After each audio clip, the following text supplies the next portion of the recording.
ہے کہ جنت ماؤں کے قدموں تلے ہے. کیا مفہوم اگر سمجھانا چاہیں عام الفاظ میں کیسے جنت ماں کے قدموں تلے ہے؟ بسم اللہ الرحمن الرحیم. السلام علیکم. آج کا موضوع جو ہے بڑا اہم موضوع ہے. دیکھیں کہ نہ صرف ہمارے معاشرے میں بلکہ دنیا بھر میں جو بھی قومیں اس وقت موجود ہیں ماں کا وجود ہر جگہ پایا جاتا ہے اور ہر قوم اور ہر مذہب میں ماں کا احترام اور تقدس جو ہے وہ موجود ہے. یہ اور بات ہے کہ وہ اس وقت اس سے کافی دور جا چکے ہیں، جیسے اور دیگر معاملات میں جو ہے وہ تنزلی کا شکار ہے انسانی معاشرے، اسی طرح سے ماں کے حوالے سے بھی ہے. لیکن جو یہ آپ نے حدیث پاک بیان کی کہ جنت ماں کے قدموں کے نیچے ہے، تو دیکھیے اس کا مفہوم کیا ہے. اس کا مفہوم یہ ہے کہ جو اولاد اپنی ماں کی خدمت کرے گی وہ جنت میں داخل ہوگی. سبحان اللہ. بات یہ نہیں ہے کہ ماں جو ہے اس کے قدموں کے نیچے جنت ہے یعنی وہ جنت والی ہے، اس کا یہ مفہوم نہیں ہے، بلکہ مفہوم یہ ہے کہ اولاد کو یہ حکم دیا جا رہا ہے کہ اگر تمہیں اپنی جنت تلاش کرنی ہے تو ماں کے قدموں کے نیچے. قدم وہ جگہ ہوتی ہے کہ جو بالکل انسان کو نیچے پہنچا دیتی ہے.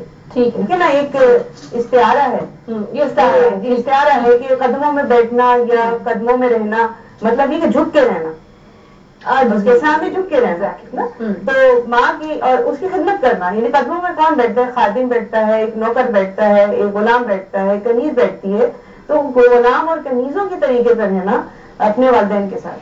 جو اتنی خوبصورت بات آپ نے بیان کی، یہاں ہمیں کہیں یہ نہیں ہے کہ ہم کسی بادشاہ کے سامنے یا کسی بہت بڑے آدمی کے سامنے، ماں باپ کے لیے یہ ماں باپ کے لیے کہا گیا ہے. کہا گیا کہ جی بڑے جو وہ ایک الگ میٹر ہے کہ بڑوں کا احترام بھی ہے اور جو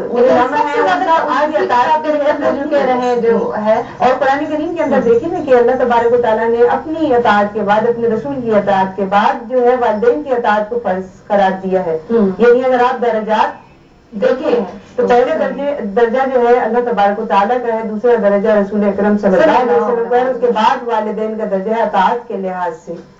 تو آپ یہ دیکھیے کہ کتنی بڑی بات ہے کہ وہ بالوالدین احسان، اپنے والدین کے ساتھ جو ہے احسان کرو. اور یہ جو حدیث پاک رسول اکرم صلی اللہ علیہ وسلم نے جو فرمایا تو اس کا مقصد یہی ہے کہ اپنی ماؤں کی اس حد تک خدمت کرو یعنی ان کے گویا نوکر چاکر بن جاؤ گے.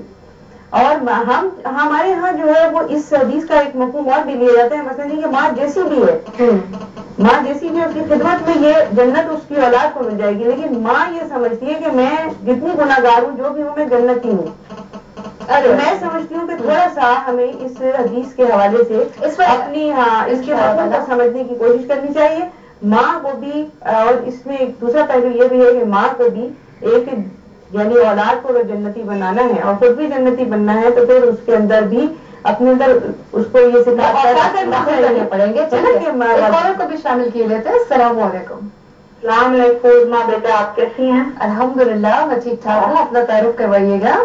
بس بنگلہ دیش سے بول رہی تھی بیٹا. رشیدہ والی بات کر رہی ہیں. کیسی ہیں آپ؟ الحمدللہ. آپ سب کو بہت بہت سلام. بہت پیارا موضوع آپ نے چنا ہے. کیا ماں کے پہلوں کے نیچے جنت ہے، یہ حقیقت ہے، لیکن یہ ہے کہ جس کی ماں بچپن میں گزر جائے وہ کس طرح حاصل کرے اس جنت کو، یہ ذرا پروفیسر صاحبہ سے معلوم کر دیجیے. بہرحال اللہ نے واقعی ماں کو ایسا بنایا ہے کہ جتنی اس میں اللہ تعالیٰ کے اندر محبت اور پیار اور اپنے بندوں کے لیے جو کچھ بھی ممتا ہے وہ اس نے ایک ماں کے اندر ڈال دی ہے جو وہ اپنے بچوں کو اوپر لٹا دی جاتی ہے. چاہے بچے کیسے بھی ہوں، چاہے اس کے ساتھ بدتمیزی کریں، اس کے ساتھ بدسلوکی کریں، لیکن ماں ہر زمان دعا بچوں کے لیے دعا گوئی رہتی ہے. تو اللہ سب کے بچوں کو سعادت مند بنائے اور سب کی ماؤں کے دلوں کو خوش رکھے، آباد رکھے. سب کی میری امی بچپن میں گزر گئی تھی جب میں 6 ماہ کی تھی. بس امی کے لیے میں اتنا ہی کرتی ہوں کہ قرآن شریف پڑھ کے مجھ لیے بخش دیتی ہوں، پڑھ پڑھ کے بخشتی رہتی ہوں روزانہ. اتنا ہی کر پاتی ہوں اور تو کچھ بھی نہیں کر پائی میں اپنی ماں کے لیے.